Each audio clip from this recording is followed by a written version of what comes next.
Hello, everyone, and welcome to today's webinar. I am Amin Yazdani, Director of Canadian Institute for Safety, Wellness, and Performance at Conestoga College's Institute of Technology and Advanced Learning. I will be the host for today's webinar. The webinar is co-hosted by CRWP, CSA Group, and CISWP at Conestoga College. We have a panel of 4 members for today's webinar representing diverse stakeholders' perspective to discuss how the new Canadian Standard on Work Disability Management System can help organizations to address mental health-related work disabilities in the workplace. The speakers for today's webinar include myself and Lina Lopez from CSA, and our panel members for today's webinar include Georgia Pomaki, a leader, mental health specialist at Wellness, Disability, and Life at Manulife. Alec Farquhar, the Chair of Engagement at CRWP Steering Committee of Disability and Work Canada. Dr. Bertino Ruzikia, he is Assistant Professor at University of Toronto. And Drew Souza, Executive Director of Ontario Occupational Health Nurse Association.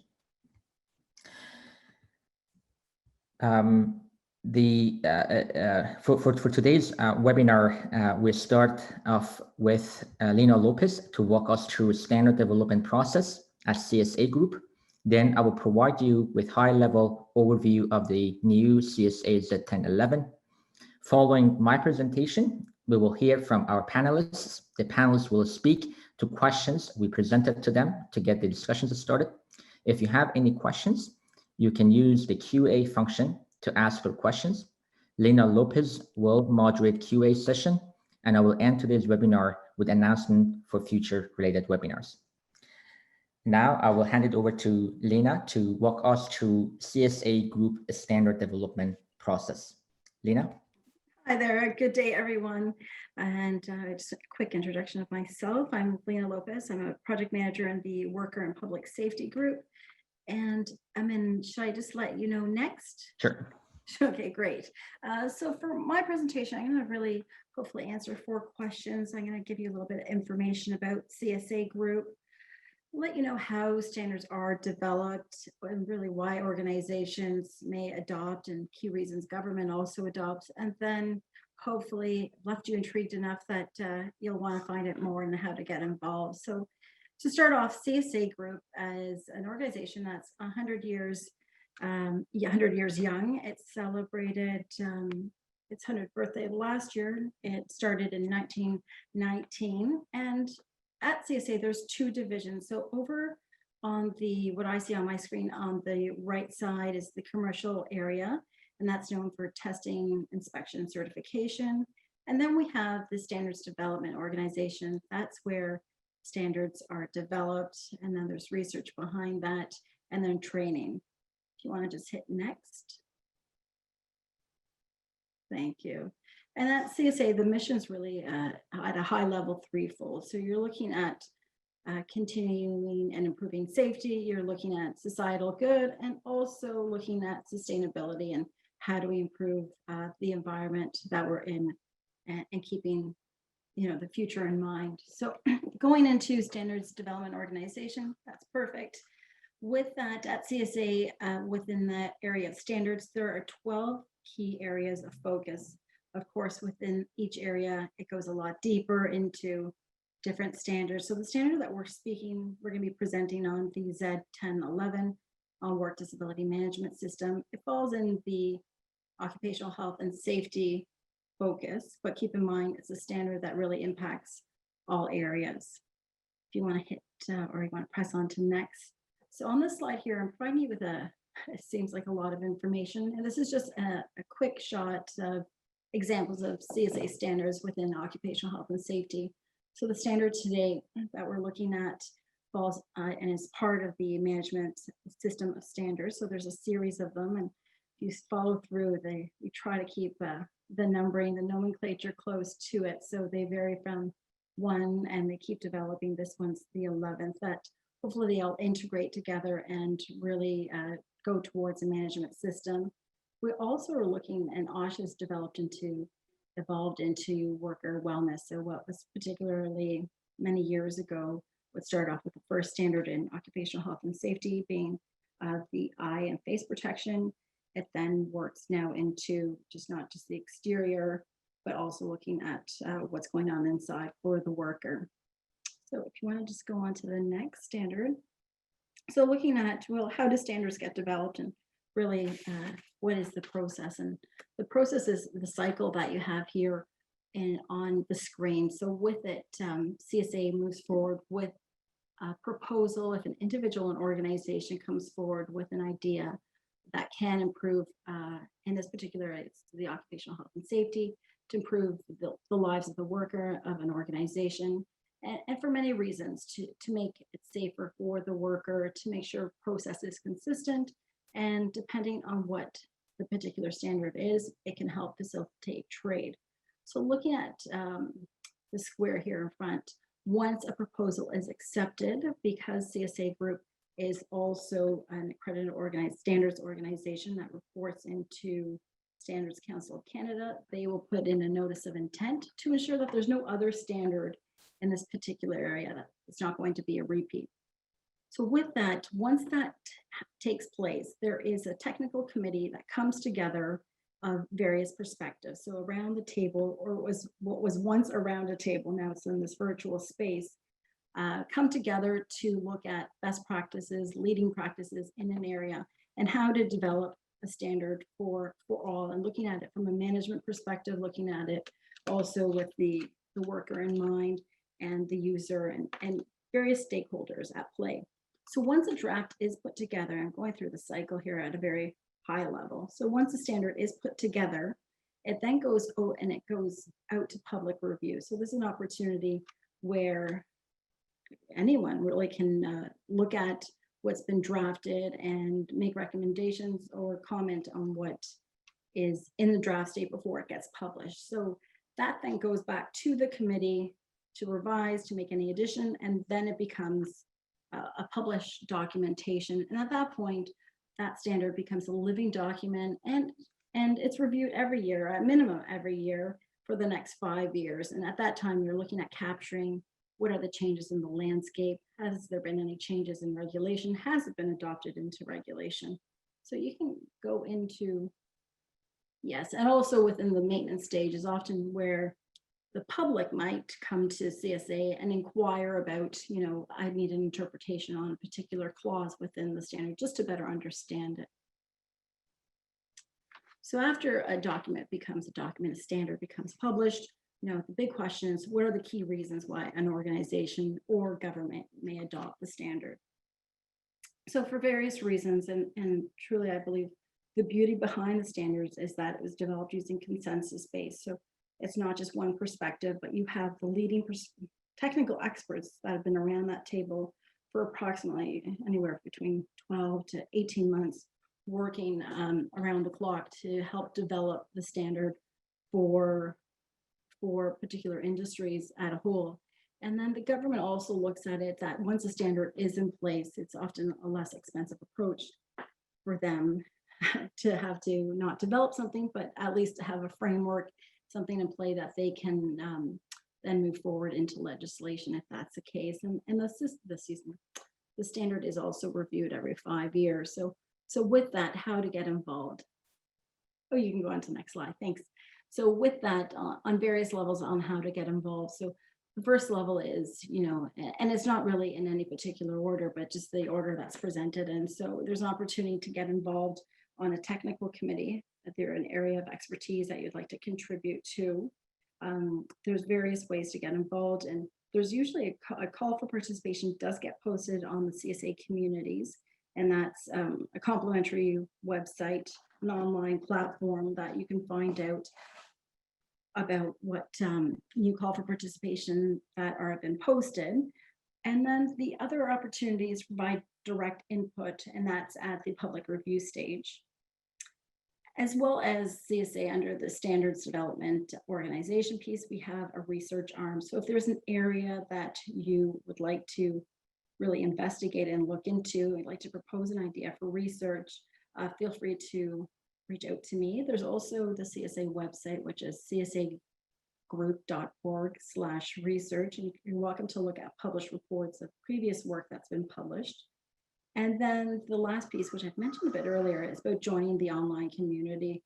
And that's where, if you have an area of interest, you're welcome to go onto it and then also post any comments, make any recommendation, and then just share ideas. So really, that is everything from me at a high level. If you have any questions following, feel free to send me an email, or you can always call me as well. So thank you. Thank you, Lena. Now I will walk you through a few slides that provide you with an overview of work disability management system as standard.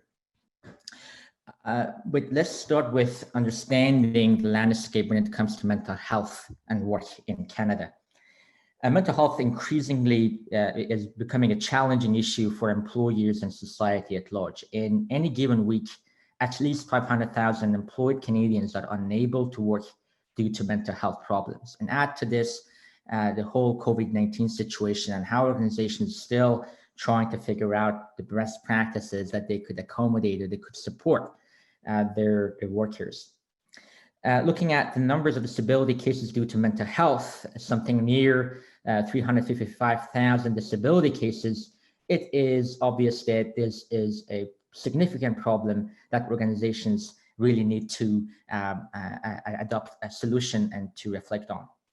It is important to know that organizational support for mental health becomes critical for majority of workers and a significant factor in their willingness to stay with their current organization. This demonstrates the importance of addressing mental health at organizational level, not only for workers' well-being, but for sustainability of the organization. The economic burden of mental health is very significant. The Risk Analytica study estimates the total current annual cost of mental illness at nearly $50 billion. In 10 years, this annual cost will rise to about $90 billion, and the cumulative cost over the same period will be about $623 billion.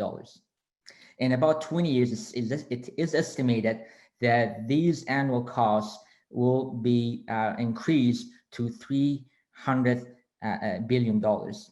This figure shows how the cumulative cost over the next 30 years will exceed $2.5 trillion. So the cost of work disability, regardless of the type of disability, is estimated between 1.2 trillion worldwide. Again, a fraction of this is related to mental health. Recent studies suggest that in Canada alone, the cost of exclusion is about $340 billion, something around 17.5% of Canada's GDP across all social domains. And the productivity and output cost component is about $62 billion, something around 3% of Canada's GDP. You have to also consider factors such as aging workforce and the fact that disability associated with poor mental health is on the rise. So what are current practices? The current practices out there for work disability prevention management is varied, and again, organizations adopt different ways of addressing disability management, but they are mainly piecemeal and often not based on organizational wide approaches, and will suggest that they are sidecar function within organizations.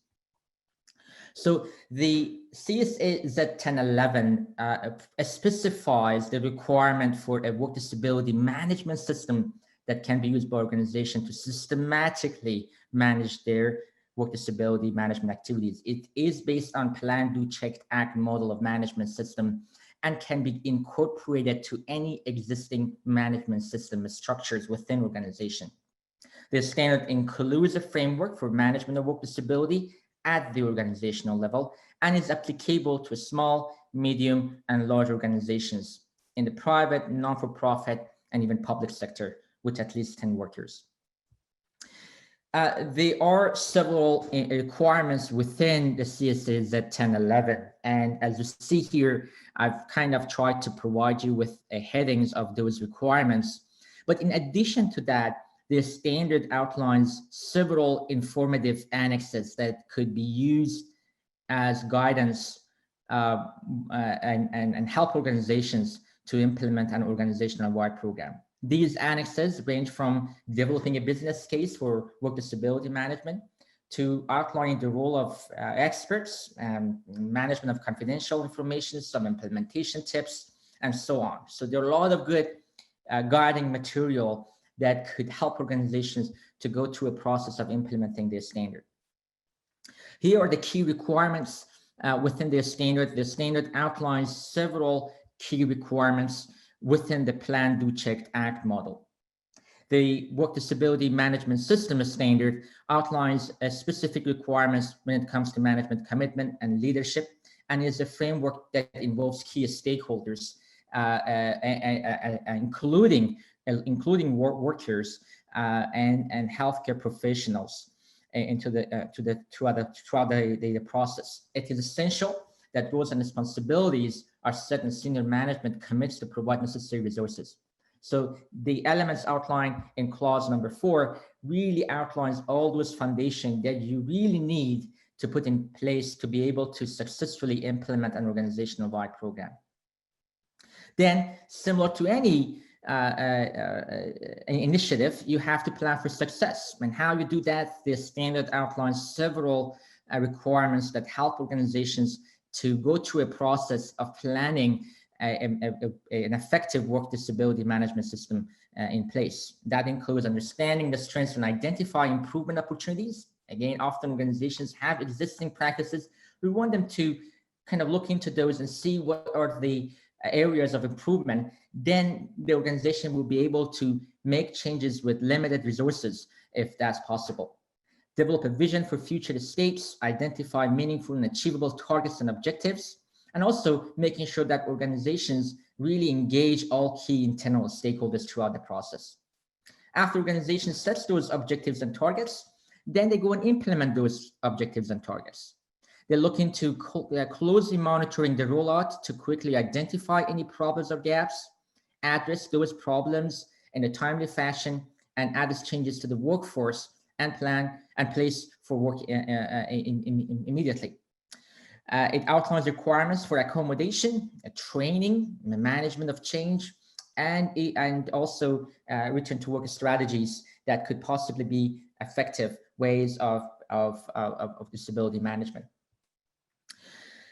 Similar to any programs that you implement, you want to evaluate your success. You want to see if that system works. So you have to identify risk to increase efficiencies throughout the process. You want to make sure that it's appropriate to the size and the nature of the organization. The approach you may take for a small business might be totally different than the approach you may take in medium to large organizations.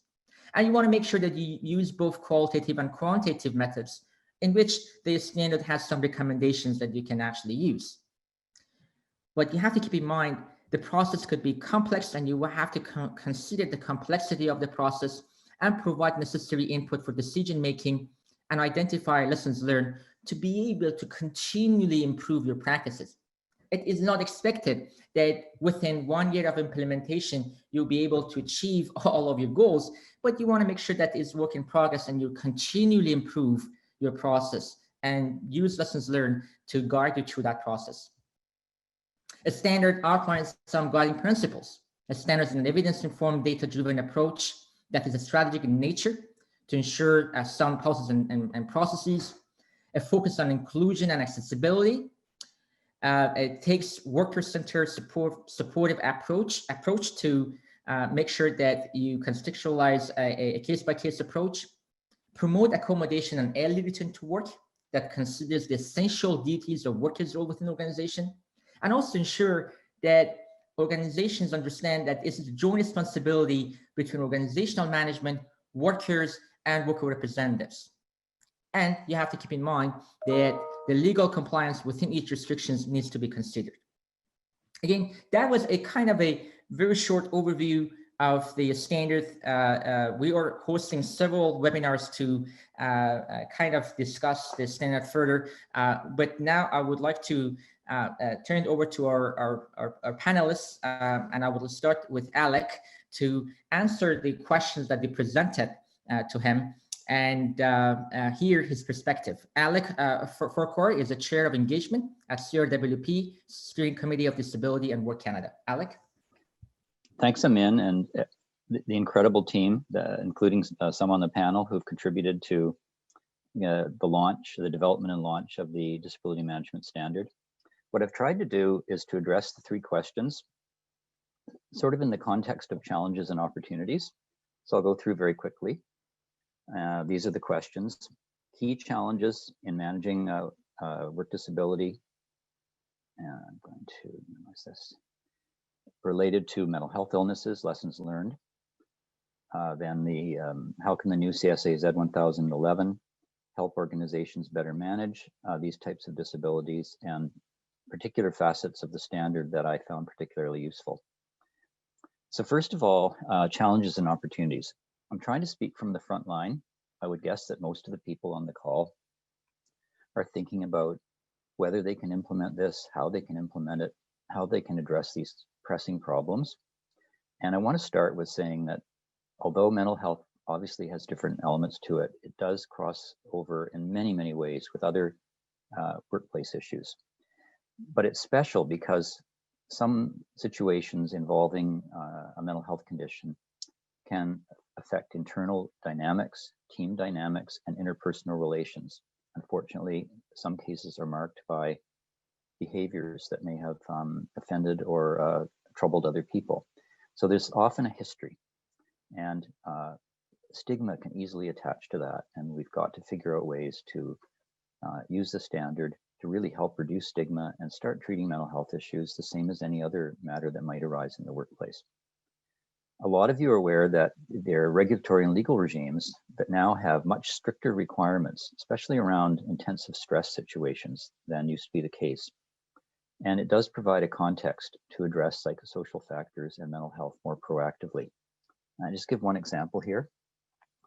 Many workplace violence programs emphasize a preventive approach aimed at identifying early signs of violence or harassment, and then intervening to de-escalate. And this can be interpersonal within the workplace or with a client, patient, or customer.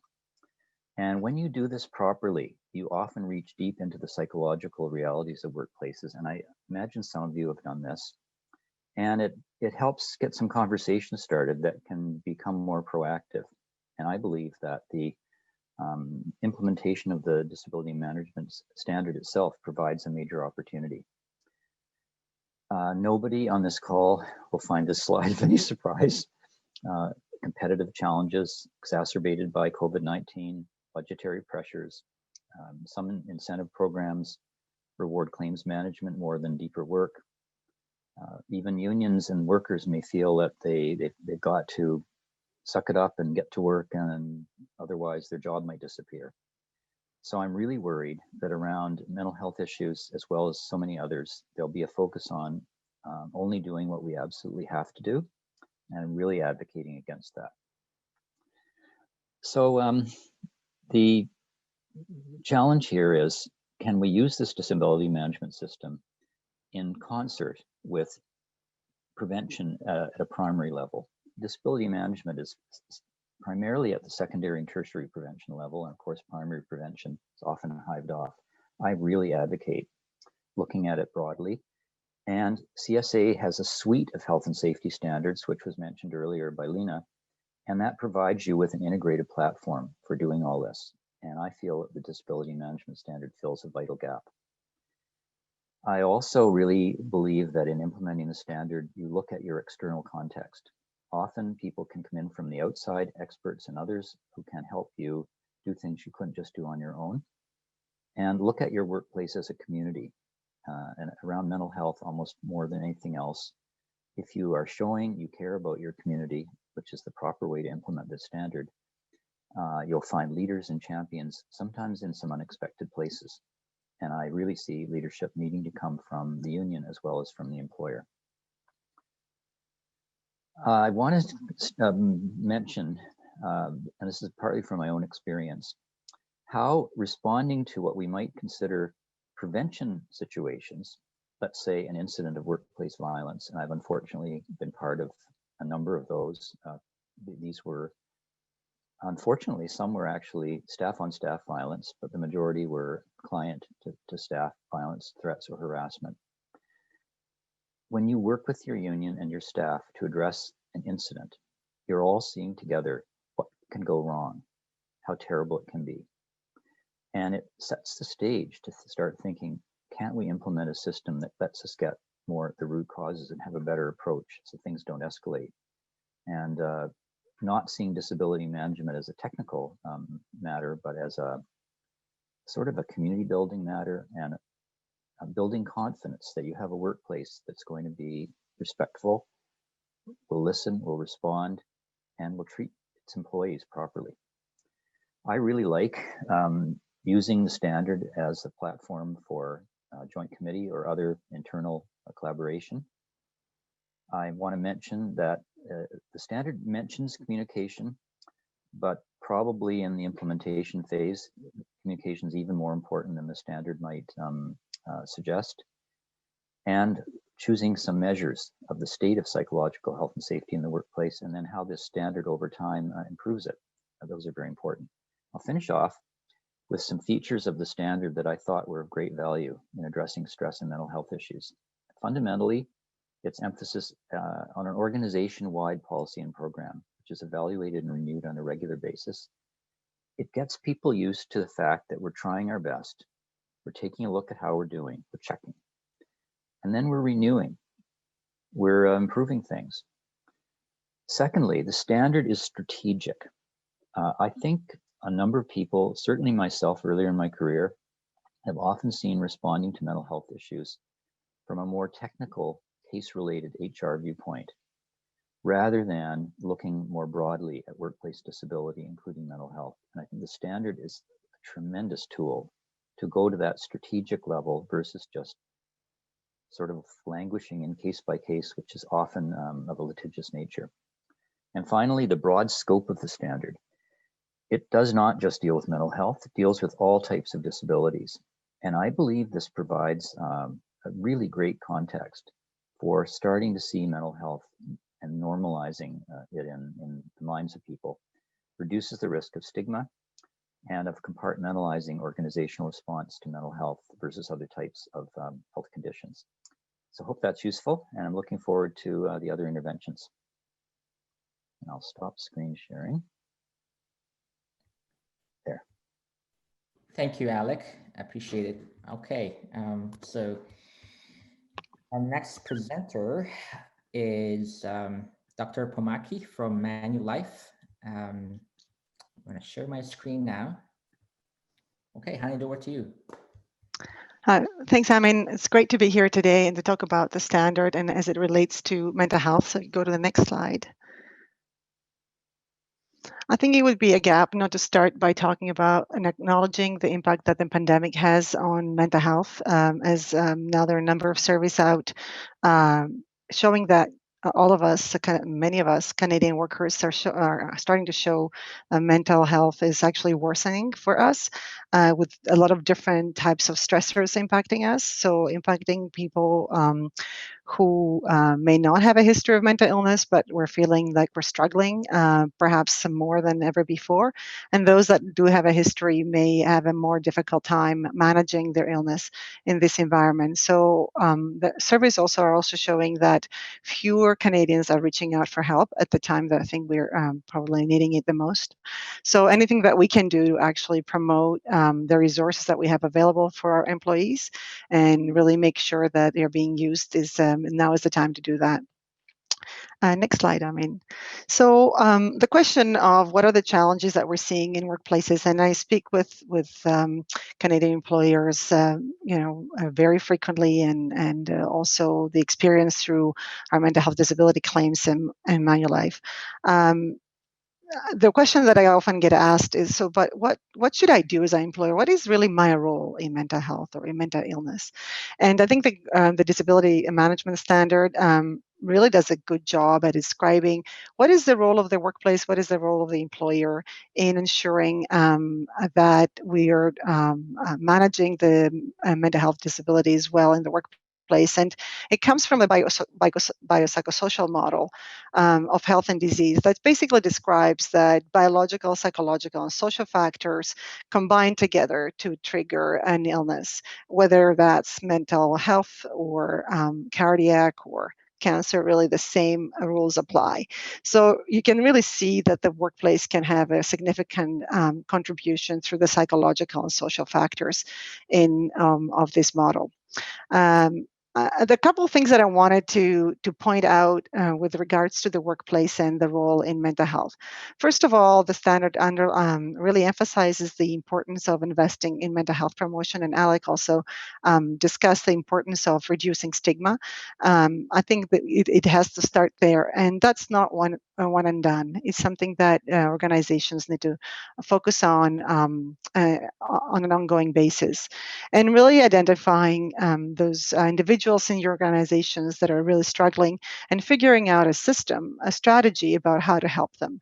For example, do we know whether our leaders in our organization know how to identify their employees who are having issues with mental health or struggling with mental health?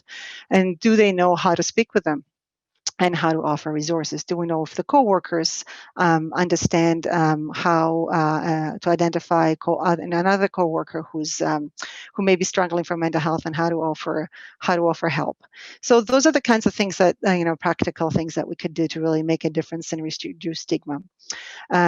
As well as also offer continuous supports and building the resilience in the employee population. One of the things that I think stands out in terms of employee resilience is providing, for example, adequate mental health benefits. So when one of the employees is struggling with mental health issues, or one of their family members is, that they have access to psychological support through counseling or other psychological resources. And there are no barriers, financial or practical barriers, that are getting in the way, that they're able to take time off work to be able to access that help, just like they would if they were going to a dentist appointment, for example. And they would have access to the help they need when they need it. And one thing that I think employers are asking me is like, well, we have all these benefits, but people are not taking advantage of them. So I think an important thing, and I mentioned it earlier as well, is really making sure that we're communicating these resources to employees, because there is a lot of stigma and self stigma around mental health, and a lot of people think that we need to be able to do this on our own, and it's a sign of weakness to reach out for help. So communicating resources continuously is very important, and I've seen organizations that do that actually are very successful in increasing utilization among the people that really need it. And the last point in terms of the role of the workplace that the standard also underlines is accommodations. And the way I see accommodations and speak with employers about is accommodations is not the one thing that you do when somebody needs to return from a disability leave, but accommodations is a constant of work. So it's those little adjustments that a leader makes on a day-to-day basis with the staff when they understand that somebody is maybe struggling one day or in 1 week or in 1 month, and can make those adjustments or small adjustments as we go, so that we don't get to the point where initial signs and symptoms become crisis, so we can actually avoid that. The workplace has a big role to play there, and I've seen that being very successfully done, and it makes a big difference, not just for obviously the employee that is able to stay at work and feel productive and confident, but also for the employer who is able to create that relationship of trust and productivity. So next slide, I mean.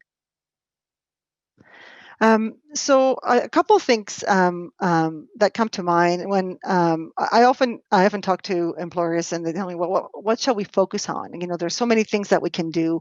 It doesn't have to be big or overwhelming. I think what I would recommend is take a targeted approach and be strategic. You might want to start with a gap analysis. What am I doing and what am I missing from my plan? And the standard is very good at really describing how to go about doing that. And one of the things that is recommended is, well, do you know when your employees are off due to a health matter? And what do you do on the first day that they're off? What happens then? um, what action is being taken right on the first day, and what supports are we providing or are we providing to our employees as early in the absence as possible? Are we communicating clearly to an employee who is off work about all the resources and supports that are available to them, and also communicating very clearly the roles and responsibilities. What is the workplace going to do? What is the employees going to do? And what are expectations for the time period that is off? One of the best practices that's underlined in the standard, but also there's quite a bit of research on that too, is maintaining contact with the worker while they're off. This has to be obviously done in a very respectful way, but when it is done right, it is absolutely, and the impact is incredible in terms of maintaining the connection with a worker with a mental health condition, especially for mental illness. When workers have depression or anxiety, they find themselves isolated, withdrawing from other people. So maintaining that connection, knowing that the workplace cares about them, knowing that they still belong there is huge for people with mental health conditions that are off work and then taking care of their health. Supporting access to system, as we discussed, but I think the standard really underlines the fact that a worker can find themselves in this situation where they're seeing a lot of different health professionals and nobody's talking to each other, and they say, well, I heard from my psychologist this, from my doctor that, from a psychiatrist this third thing, and I don't know what to do. So as employers, if we're able to support access to treatment in a way, in a service that's integrated, where we can provide access to something that is not fragmented like this, that really helps the employee rather than becoming a barrier to their recovery, that's absolutely important.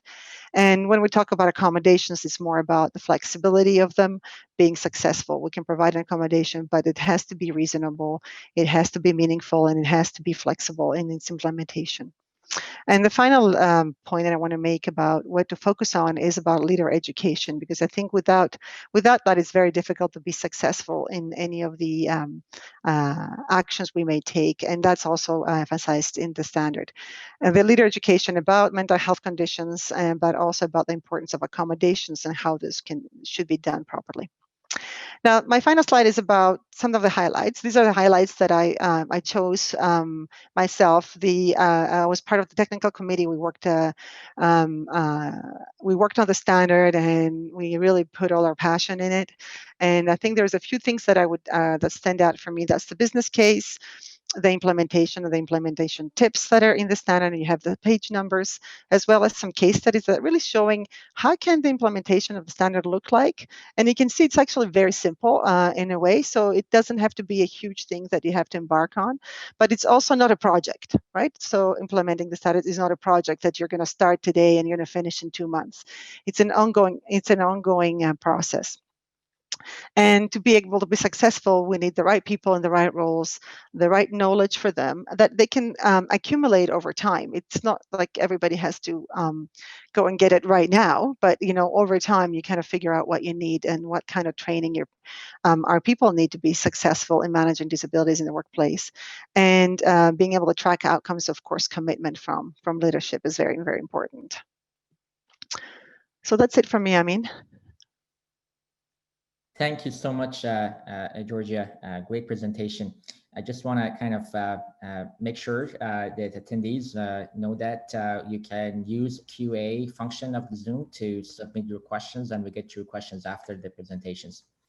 Now, the next speaker is Dr. Noor Zikia from University of Toronto.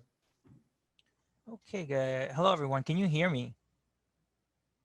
Yes. Okay, great. Thank you. Just making sure. So Good afternoon, good morning to everybody that's listening and watching our, thank you, watching this panelist talking about the standard and workplace mental health. I'll tell you a little bit about myself. So I'm an occupational therapist by clinical background, and I'm also an assistant professor at the University of Toronto, and I hold the Emily Getzler Grant early career professorship in workplace mental health. And for me, the subject of workplace mental health is very near and dear to my heart, to my clinical work, and also to my research program. So when I was asked to discuss these three questions, I think I'll just break it down and kind of go through one of them at a time. In terms of the key challenges that I see for employers and other stakeholders that are involved in workplace mental health, we've talked a lot about employers, but obviously there's others. There's the employee, there's associations, unions, is that we really need to put the framework and the emphasis on the preventative aspect. There certainly is a lot of evidence in the scientific literature, in reports elsewhere on treatment and downstream interventions. But what we really need is more of an emphasis on prevention, but prevention that is beyond just looking at the individual and going to what the standard is striving for, which is to provide you with guidelines and or a blueprint into applying preventative practices in organizations to support workplace mental health. You all know this, and you already saw it earlier on about the impacts that workplace mental health can have on not only the economy, but the health and well-being. What's special now is that we're in a global pandemic, and you may have heard of the language of the fourth wave. This fourth wave being that once we're done with the immediacy of the pandemic, we're going to be impacted by long-term psychological, mental health, well-being, functional outcomes that are going to have deleterious outcomes for employees and organizations as they all, work to address these concerns.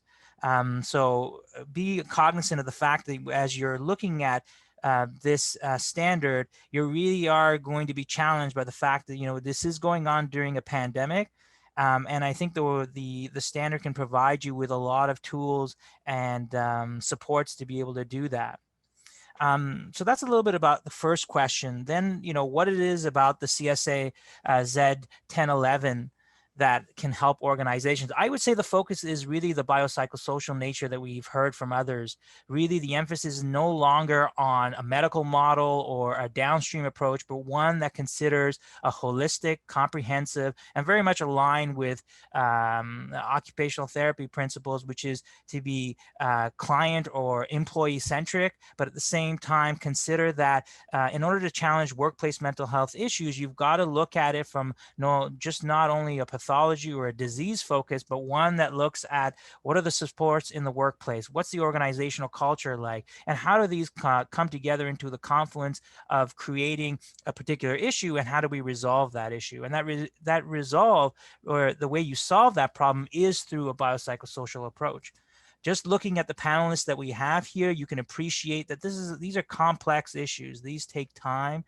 They take a lot of different types of expertise that comes from very diverse disciplines. So you have folks that are in healthcare, you have those that are in human resources, and beyond that.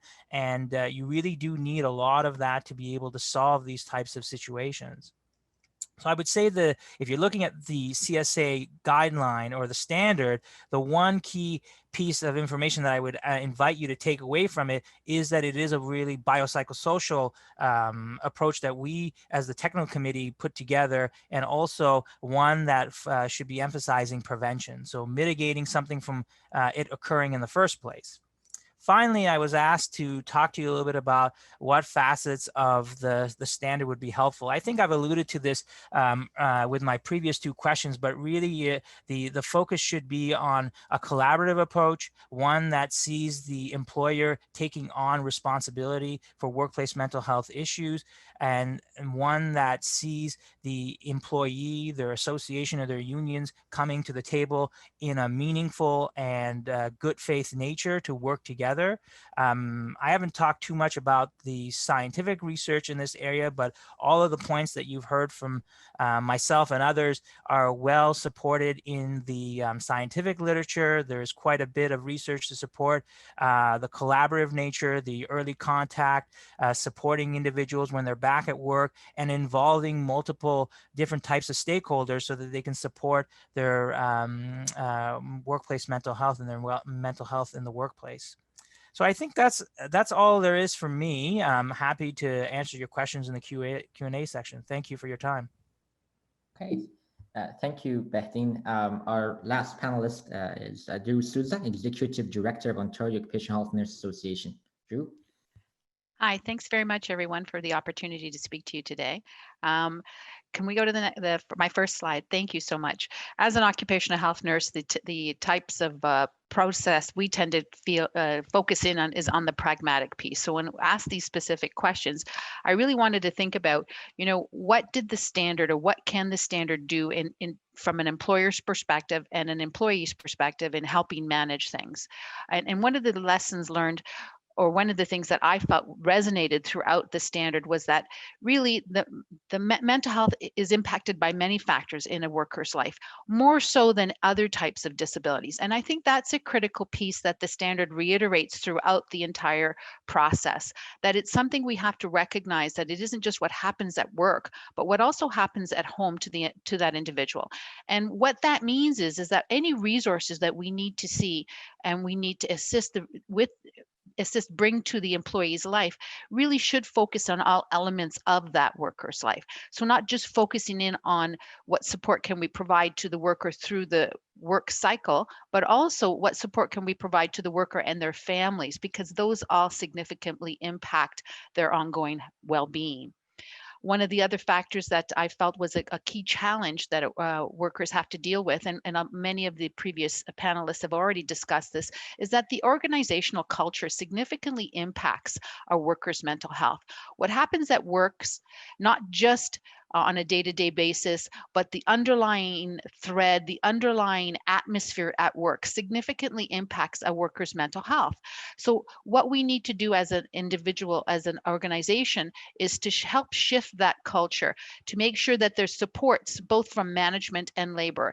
And the challenge you have, of course, is that changing an organization's culture is a long-standing issue. And as the other panelists have indicated, it is not just something that you check off in a box. This is an ongoing issue that needs to be addressed day to day.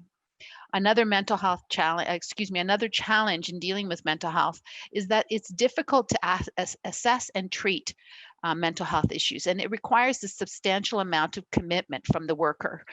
So what that means is that an organization needs to take a look at their programs, their disability programs, their absence programs, their leave programs, to confirm, do they have the resources in place to allow a worker the time to address those mental health issues. Similarly, taking a look at their mental health, at their benefits that they provide through their benefit package, and evaluating, are there enough resources to allow a worker to obtain the care that they required? Are we too focused in on the simple benefits, the traditional vision care, orthotics, or have we put enough thought and energy into ensuring that when a worker identifies that there's a mental health issue, that they can actually obtain the care that they require? And then finally, as a challenge, accommodation. And again, most of the panelists have talked about this, but accommodations is a significant issue and a significant challenge, especially when it comes to a mental health issue. And what's important to know here is that this requires a collaborative approach. It requires an issue that ensures that all members are a collaborative approach that ensures that everyone at the table is working together and understands that it isn't something, that accommodation isn't something that's written in stone, but actually requires changes throughout the entire program, and that they have the opportunity to do so.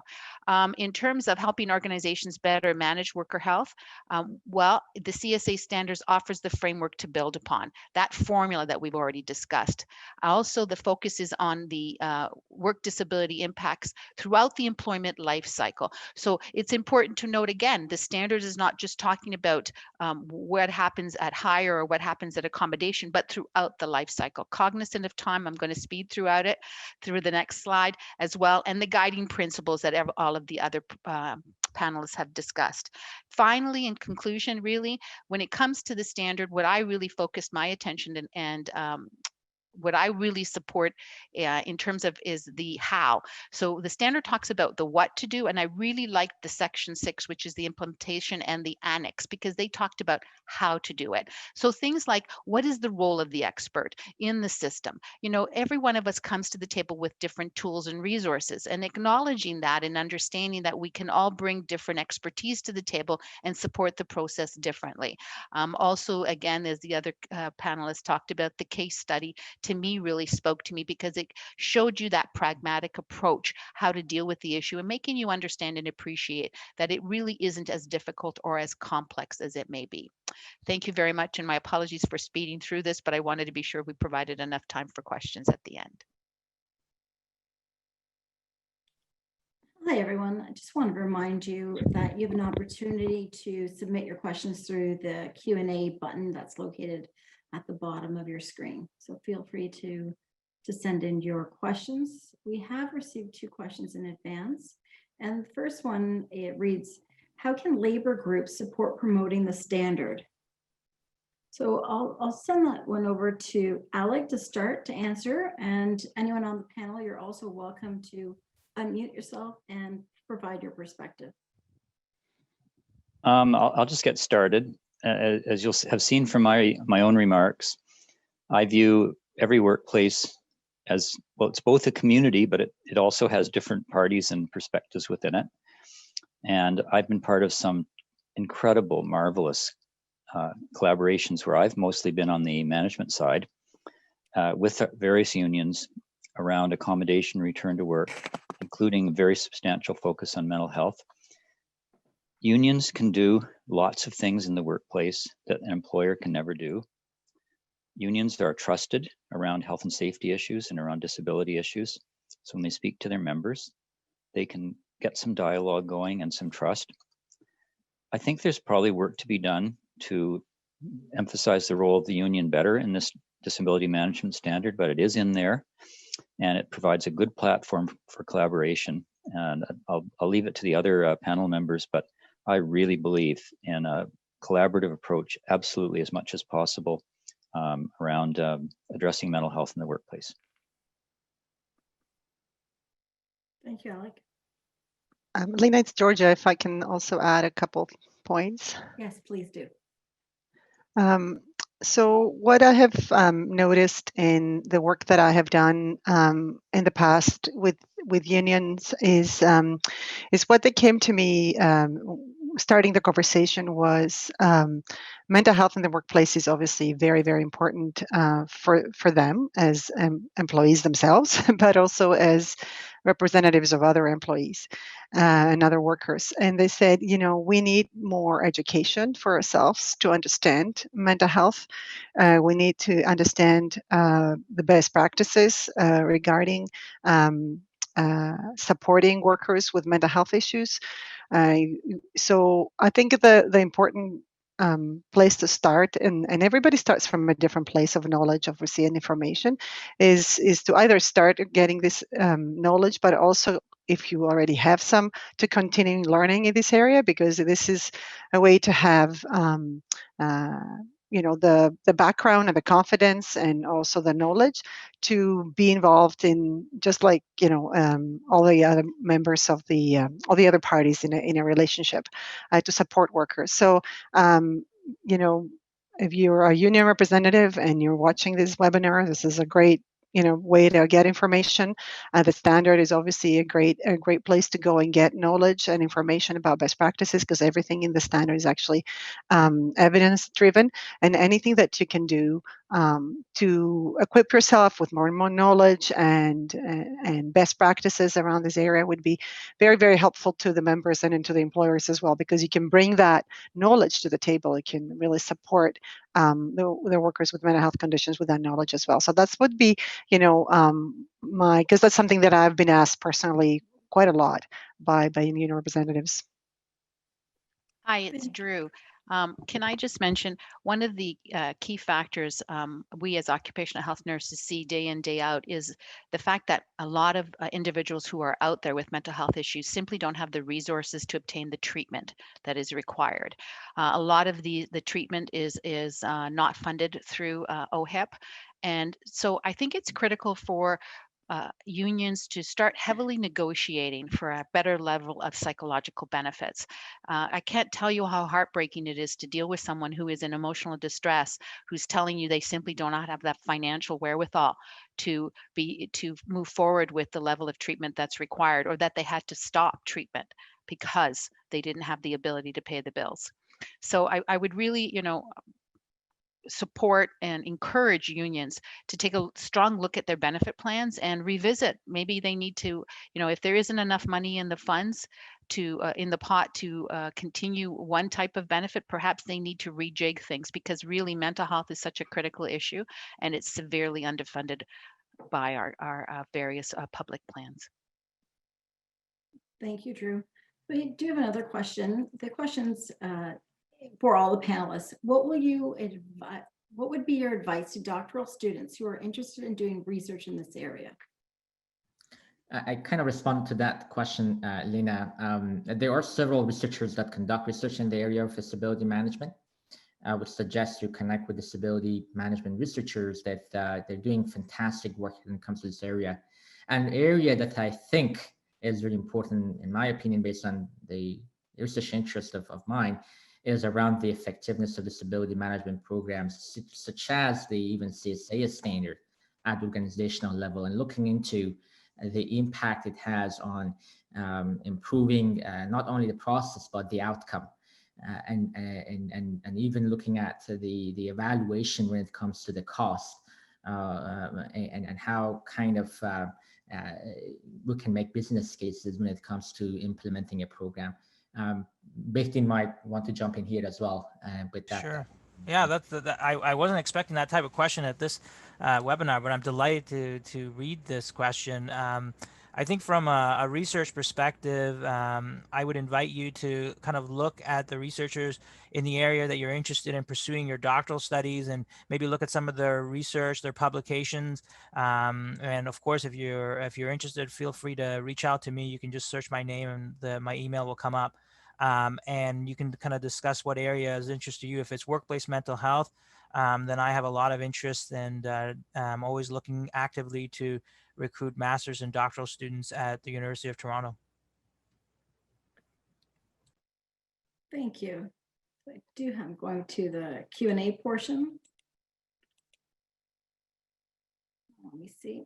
Okay, so there's one other question here. It's, what are service providers doing to ensure the evidence-informed practices are shared with end users?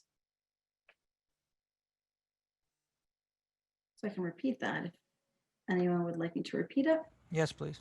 Sure. What are service providers doing to ensure the evidence-informed practices are shared with the end users? Hi, it's Drew. Probably Georgia would want to respond to, having that much experience in Manulife, but I do want to say that I have worked very strongly with the insurance industry, and and they're excellent at helping you provide that level of support. So be sure to go to your insurance company to determine what are the best practices and what are the recommendations. After all, they're a key part of all of this, as well as your on-site OC Health unit if you're fortunate enough to have one. Yes, Georgia. So it is an interesting question. I think the standard also emphasizes that all of the different stakeholders in the disability management process have to work within an evidence-based approach. So, and that is a given, right? That's a kind of a background. I struggled a little bit with that question because I felt like, yes, definitely should be done. So so I think that's and when we do see service providers or anybody, any stakeholders in the disability management area that is not following an evidence-based approach, it's kind of up to us to really reach out to them and understand, first of all, where that comes from, what why that is, and provide education if needed, and collaboration to make sure that we're all kind of working on a level playing field, and we have a common and shared understanding of what is the evidence, how it needs to be applied, and that's how we're going to benefit all workers, especially those with mental health conditions in the workplace, is by making that evidence-based approach available to them. I mean, there's no other way of moving forward, really. Thank you. There is one other question that's come in, if we have time, Amin. Sure, if it's quick. Sure. Cool. Well, let's see. So the question is, as it was mentioned that workers' mental health has a number of sources, what is the breakdown in terms of percentages for each source to prioritize strategy? So it's definitely not a quick question. What I can do, I can reach out to the individual and then answer it online, and then Sure, gladly post on communities. Yeah, that would be great. But in short, it's very difficult to put a number right now on different sources. We have to do some research on identifying that and looking into that. But I agree, it has to be some strategies in place to prioritize actions when it comes to these sources. All right, so thank you so much, Lena. Here is the schedule for future webinars related to CSA Z1011. We're going to have a webinar on November 9th, hosted by CSWP, on employee perspective when it comes to CSA Z1011.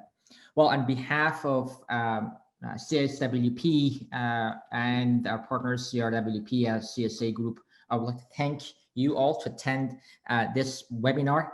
I would also would like to extend my appreciation to the panelists that volunteered their time for today's webinar. Again, the webinar recording will be available to our YouTube channel, and I will be sending the link to those that registered and agreed to be contacted. Thank you so much for your time, and hope to see you in the next webinar on November 9th.